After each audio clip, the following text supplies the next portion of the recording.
Hi guys, എല്ലാവർക്കും സുഖമാണല്ലോ അല്ലേ? ഞാനിവിടെ ഇപ്പോൾ പറയാൻ പോകുന്നത് യഥാർത്ഥത്തിൽ നടന്ന ഒരു സംഭവമാണ്. അതുകൊണ്ട് തന്നെ ഒറിജിനൽ പേരുകളൊന്നും ഞാനിവിടെ മെൻഷൻ ചെയ്യുന്നില്ല. കഥയിലേക്ക് കിടക്കാം. അജയാണ് നമ്മുടെ കഥയിലെ നായകൻ. 19 വയസ്സുണ്ട് അജയ്ക്ക്. സ്കൂൾ ലൈഫൊക്കെ കഴിഞ്ഞ് എൻജിനീയറിംഗ് ജോയിൻ ചെയ്യുമ്പോൾ അവന് നല്ല വിഷമമുണ്ടായിരുന്നു. വേറൊന്നും കൊണ്ടല്ല, ഫ്രണ്ട്സൊക്കെ ആർട്സ് ആൻഡ് സയൻസ് കോളേജിലായിരുന്നു ജോയിൻ ചെയ്തത്. പക്ഷേ അജയുടെ പേരൻസൊക്കെ കുറച്ച് സ്ട്രിക്റ്റ് ആയതുകൊണ്ട് അവരുടെ നിർബന്ധം കാരണം അവന് എൻജിനീയറിംഗ് കോളേജിലേക്ക് ജോയിൻ ചെയ്യേണ്ടി വന്നു. അജയാണെങ്കിൽ ഒരു ഇൻട്രോവേർട്ട് ക്യാരക്ടറാണ്. ഇതുവരെ ഒരു പെണ്ണിനെയും സ്നേഹിച്ചിട്ടില്ല, ഗേൾ ഫ്രണ്ട്സും ഇല്ല. കാണാനൊക്കെ അത്യാവശ്യം ഓക്കെയാണ്, ഒരു സൈലന്റ് ടൈപ്പാണ്. അവൻ്റെ അച്ഛനും അമ്മയ്ക്കും ജോലിയുണ്ട്, ഒരു അനിയത്തിയുമുണ്ട്. അവളിപ്പോൾ +2 പഠിക്കുവാണ്. അജയ് ജോയിൻ ചെയ്ത് ഏകദേശം 1 മാസം കഴിഞ്ഞിട്ടാണ് കഥയിലെ നായിക മോനിക ക്ലാസ്സിൽ ജോയിൻ ചെയ്യുന്നത്. മോനികയ്ക്ക് വയസ്സ് 18. ആദ്യം കണ്ടപ്പോൾ തന്നെ അജയ്ക്ക് അവളോട് ഒരു അട്രാക്ഷനൊക്കെ തോന്നി.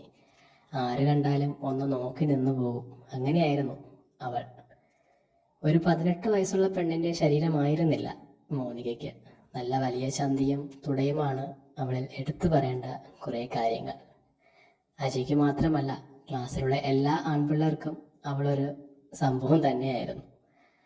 ക്ലാസ്സിലിരുന്ന് തന്നെ അജയ് അവളെ നല്ല പോലെ വായി നോക്കുമായിരുന്നു. കുറച്ച് ദിവസങ്ങൾ കഴിഞ്ഞപ്പോൾ അജയ് അവളുടെ ഇൻസ്റ്റാഗ്രാം പ്രൊഫൈൽ കണ്ടുപിടിച്ച് അവൾക്ക് മെസ്സേജൊക്കെ അയക്കാൻ തുടങ്ങി. ക്ലാസ്മേറ്റ് ആയതുകൊണ്ട് അവളും സംസാരിച്ചു. അങ്ങനെ നോർമലായിട്ട് കുറേ ദിവസങ്ങൾ അവർ സംസാരിച്ചു തുടങ്ങി. കുറച്ച് ദിവസം കഴിഞ്ഞപ്പോഴേക്കും രണ്ടുപേരുടെ ഫാമിലിയെക്കുറിച്ചും അങ്ങോട്ടും ഇങ്ങോട്ടുമൊക്കെ ഷെയർ ചെയ്ത് നല്ല രീതിയിൽ കമ്പനിയായി. മോനികയുടെ പാരൻസും സ്ട്രിക്റ്റ് ആണെന്നും മോനികയും ഒരു ഇൻട്രോവേർട്ട് ടൈപ്പാണെന്നും അജയ്ക്ക് മനസ്സിലായി. മോനികയുടെ അച്ഛനും അമ്മയും ജോലിക്ക് പോകുന്നുണ്ട്. അവൾക്ക് ഒരു അനിയത്തിയുമുണ്ട്. അവൾ 10ാം ക്ലാസ് പഠിക്കുവാണ്. +2 കഴിഞ്ഞപ്പോൾ മുതൽ മോനിക ഒറ്റയ്ക്കായി, ഉറക്കമൊക്കെ. അപ്പോൾ ആരും കാണാതെയുള്ള രാത്രി സംസാരവും അജയ്ക്കും മോനികയ്ക്കും ഇടയ്ക്ക് തുടങ്ങിക്കഴിഞ്ഞിരുന്നു. അങ്ങനെ ഒരു ദിവസം അജയ് അവളെ പ്രൊപ്പോസ് ചെയ്തു. അവളും ഓക്കെ പറഞ്ഞു. അവൾക്കും ഇഷ്ടമുണ്ടായിരുന്നു. അങ്ങനെ ആരും അറിയാതെ അവർ രണ്ടുപേരും പ്രണയിക്കാൻ തുടങ്ങി. കോളേജിൽ രാവിലെ 9 മണിക്ക് വന്നുകൊണ്ടിരുന്ന രണ്ടുപേരും അതിനുശേഷം ചില ദിവസങ്ങൾ 8:30 തന്നെ വരാൻ തുടങ്ങി.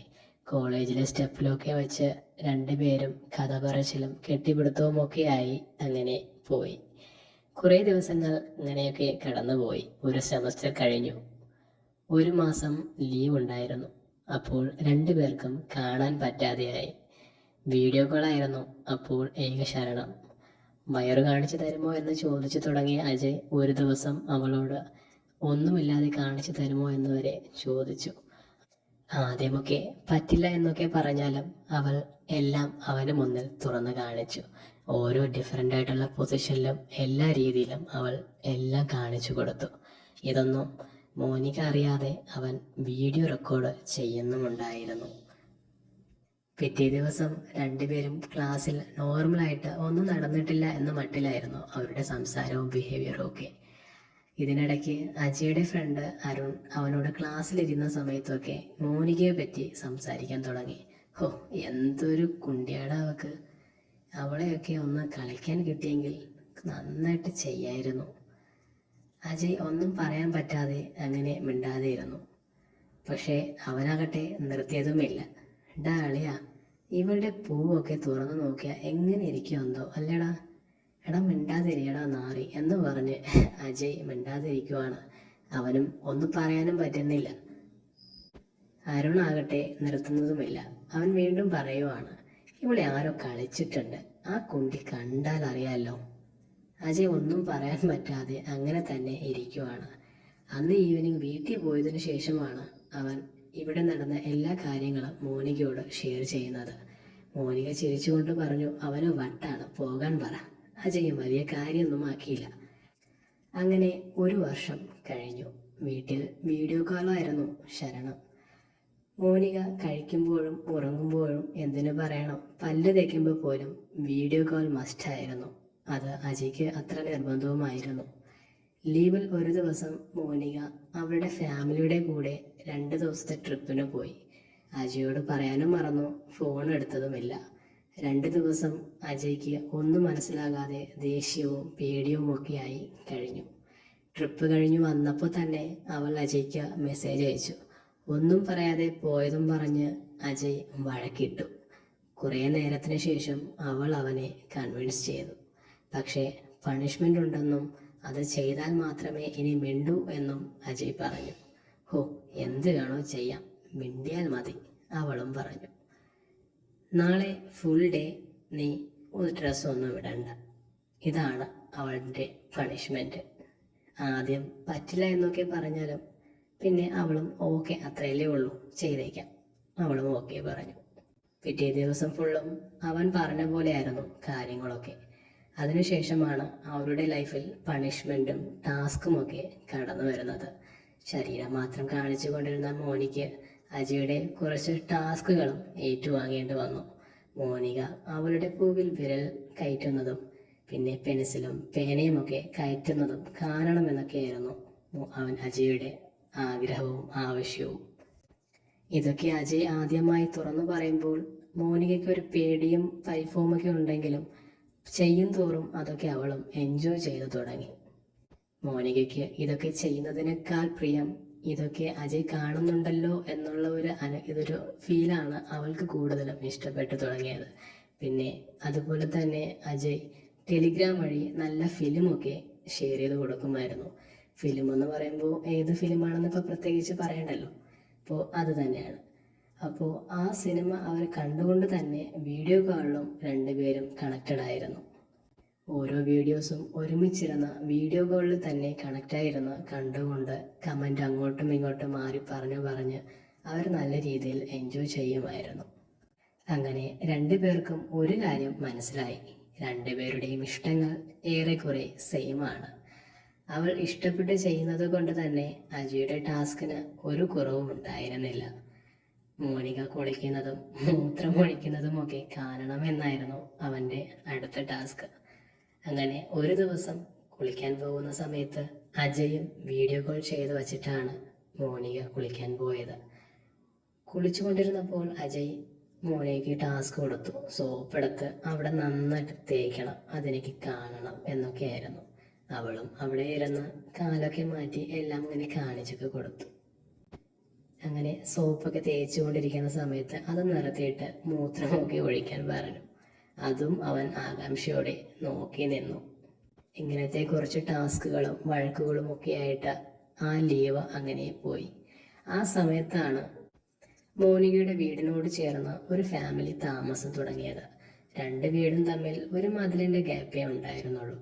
ഒരു അച്ഛനും ഒരു അമ്മയും 2 ആൺകുട്ടികളും. ഒരാൾക്ക് 10 വയസ്സും മറ്റേയാൾക്ക് 17 വയസ്സുമാണ്. ഒരു ദിവസം മോനിക കുളിച്ചിട്ട് വാഷ് ചെയ്ത ഡ്രസ്സൊക്കെ മുകളിൽ ഉണങ്ങാനിടാൻ പോയപ്പോൾ അപ്പുറത്തെ വീട്ടിലെ മൂത്ത പയ്യൻ നിൽക്കുന്നുണ്ടായിരുന്നു. മോനിക ഒരു ഷോർട്ട്സും ബനിയനും മാത്രമായിരുന്നു ഇട്ടിരുന്നത്.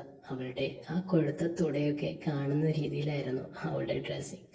അപ്പുറത്തെ വീട്ടിലെ താമസക്കാർ വന്ന കാര്യം അവൾ മറന്നുവരുന്നു.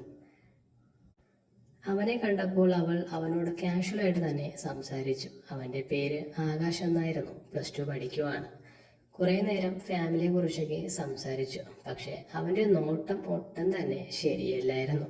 മോനികയുടെ തുടയിലും അവിടെയും ഇവിടെയും ഒക്കെ ആയിട്ടായിരുന്നു അവൻ്റെ നോട്ടം. അവൾ ബായ് പറഞ്ഞ് തിരിഞ്ഞു നടക്കുമ്പോൾ ബാക്കിൽ നിന്നുള്ള അവളുടെ ആ ഒരു സ്ട്രക്ചർ അവൾ അറിയാതെ തന്നെ ഒരു ഫോട്ടോയും എടുത്തു. പിന്നെ വല്ലപ്പോഴും വീടിന് പുറത്തൊക്കെ വെച്ച് കാണുന്ന സമയത്തൊക്കെ അവർ രണ്ടുപേരും സംസാരിക്കാം നോർമലായിട്ട് തന്നെ. ദിവസങ്ങൾ കഴിഞ്ഞു. അങ്ങനെ കോളേജ് തുറന്നു. ജൂനിയേഴ്സൊക്കെ വന്നിരുന്നു. കോളേജിലെ സീനിയേഴ്സും ജൂനിയേഴ്സും ഒക്കെ അവളുടെ പുറകെയായിരുന്നു. നടക്കുമ്പോൾ തുള്ളി കളിക്കുന്ന അവളുടെ ചന്തിയുടെ പുറകെയായിരുന്നു എല്ലാവരും. ദിവസങ്ങൾ കഴിഞ്ഞു. ഒരു എക്സാം ദിവസം രാവിലെ അവർ നേരത്തെ തന്നെ കോളേജിലെത്തി.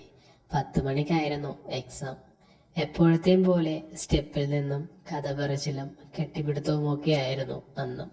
പക്ഷെ അന്ന് രണ്ടുപേരുടെയും കൺട്രോൾ പോയി. സംസാരിച്ചു കൊണ്ടിരുന്നപ്പോൾ അജയ് ചുറ്റും നോക്കിയിട്ട് അവളോട് അവൻ്റെ അവിടെ പിടിക്കാൻ പറഞ്ഞു. അവൾ ചുറ്റുമൊക്കെ നോക്കിയിട്ട് പതുക്കെ അവിടെ പിടിച്ചു നോക്കി. അപ്പോൾ തന്നെ അവൻ്റെ കൺട്രോൾ പോയി. അവൻ അവളെയും കൊണ്ട് കെട്ടിടത്തിൻ്റെ മുകളിലത്തെ നിലയിലേക്ക് കൊണ്ടുപോയി. അവിടെ പോയി രണ്ടുപേരും അവരവരുടെ കാണിക്കാനുള്ളതൊക്കെ പുറത്തെടുത്തു. അവരുടെ ചന്തി പിടിക്കാൻ അജയുടെ രണ്ട് കൈയൊന്നും തികഞ്ഞില്ല. വീഡിയോ കോളിൽ കാണിക്കുന്നത് പോലെ ഓരോ പൊസിഷനിലും അവൻ അവളെ മുഴുവനായും നിരീക്ഷിച്ചു. പെട്ടെന്നാണ് ആരോ മുകളിലേക്ക് കയറി വരുന്ന സൗണ്ട് അവർക്ക് കേട്ടത്. രണ്ടുപേരും പെട്ടെന്ന് എല്ലാം ശരിയാക്കി നോർമലായിട്ട് നിന്നു. ഒരു ജൂനിയർ പയ്യൻ വെറുതെ കളിച്ചുകൊണ്ടിരുന്നപ്പോൾ മുകളിലേക്ക് കയറി വന്നതായിരുന്നു. അവൻ വരുന്നതിന് മുമ്പ് തന്നെ അവർ എല്ലാം ശരിയാക്കി നോർമലായിട്ട് സംസാരിച്ചു കൊണ്ട് നിന്നു. കുറേ നേരം കഴിഞ്ഞ് രണ്ടുപേരും താഴേക്ക് പോയി. എക്സാമിന് പോകാൻ ഒരുങ്ങുമ്പോൾ അജയ് മോനികയോട് ഒരു പേന ചോദിച്ചു. പേന ഇല്ലാതെയാണോ എക്സാമിന് വരുന്നേ? അവളുടെ ചോദ്യം അജയ്ക്ക് അത്ര ഇഷ്ടപ്പെട്ടില്ല. തുറച്ചു നോക്കിക്കൊണ്ട് അവൻ എക്സാം എഴുതാൻ പോയി. എക്സാം കഴിഞ്ഞ് വന്നപ്പോൾ അവൻ അവളെ വിളിച്ചുകൊണ്ട് പറഞ്ഞു, ദാ നിന്റെ പേന. അവൾ പോകാൻ നിന്നപ്പോൾ അവളെ കുറച്ച് മാറ്റി നിർത്തിക്കൊണ്ട് അവൻ പറഞ്ഞു, ഈ പേന ഇന്ന് മുഴുവനും നിന്റെ അതിനകത്ത് വച്ചിട്ടായിരിക്കണം നീ ക്ലാസ്സിലിരിക്കേണ്ടത്. അജയ് കളിക്ക് പറഞ്ഞതാണെന്ന് വിചാരിച്ച് പോകാൻ ഒരുങ്ങുമ്പോൾ അവൻ ദേഷ്യത്തിൽ പറഞ്ഞു, സീരിയസ് ആയിട്ടാണ് പറഞ്ഞത്. ഇപ്പോൾ തന്നെ അകത്ത് വയ്ക്കണം. മാത്രമല്ല നൈറ്റ് വീഡിയോ കോൾ ചെയ്യുമ്പോൾ ഞാൻ പറയുമ്പോൾ മാത്രമേ അത് ഊരി പുറത്തെടുക്കാവൂ. അല്ലെങ്കിൽ ഇങ്ങോട്ട് മിണ്ടാനൊന്നും വരണ്ട. ഓ പിണങ്ങണ്ട, ഞാൻ വച്ചേക്കാം. അപ്പോൾ തന്നെ അവൻ പറഞ്ഞതുപോലെ അവൾ ചെയ്തു. ഉച്ചയ്ക്ക് ശേഷം ക്ലാസ്സിൽ പേന അകത്ത് കയറ്റി വെച്ചുകൊണ്ട് അനങ്ങാതെ ഇരിക്കുന്ന മോനികയെ നോക്കി രസിച്ചുകൊണ്ടിരിക്കുവാണ് അജയ്. അതേസമയം അവൻ ഫോണിൽ അടുത്ത ദിവസത്തെ എക്സാമിനുള്ള പോർഷൻസ് പഠിക്കുകയും ഉണ്ടായിരുന്നു. അപ്പോഴാണ് അവൻ്റെ ഫ്രണ്ട് അരുൺ മോനികയെ നോക്കിക്കൊണ്ട് അജയോട് പറഞ്ഞു, ഡാ അളിയ, ഞാൻ ഇവളെ പ്രേമിച്ചാലോ എന്ന് ആലോചിക്കുക. എന്താ നിന്റെ അഭിപ്രായം? അജയ് മൈൻഡ് ചെയ്യാതെ പഠിക്കുന്ന പോലെ ആക്ട് ചെയ്തു. അപ്പോൾ അരുൺ അവൻ്റെ ഫോൺ വാങ്ങിയിട്ട് പറഞ്ഞു, നീ മാത്രം പഠിച്ച് രക്ഷപ്പെടണ്ടാ, ഞാനും കൂടെ പഠിച്ചോട്ടെ. അജയ് ഫോണും അവൻ്റെ കയ്യിൽ കൊടുത്തിട്ട് വാഷ്റൂമിലേക്ക് പോയി.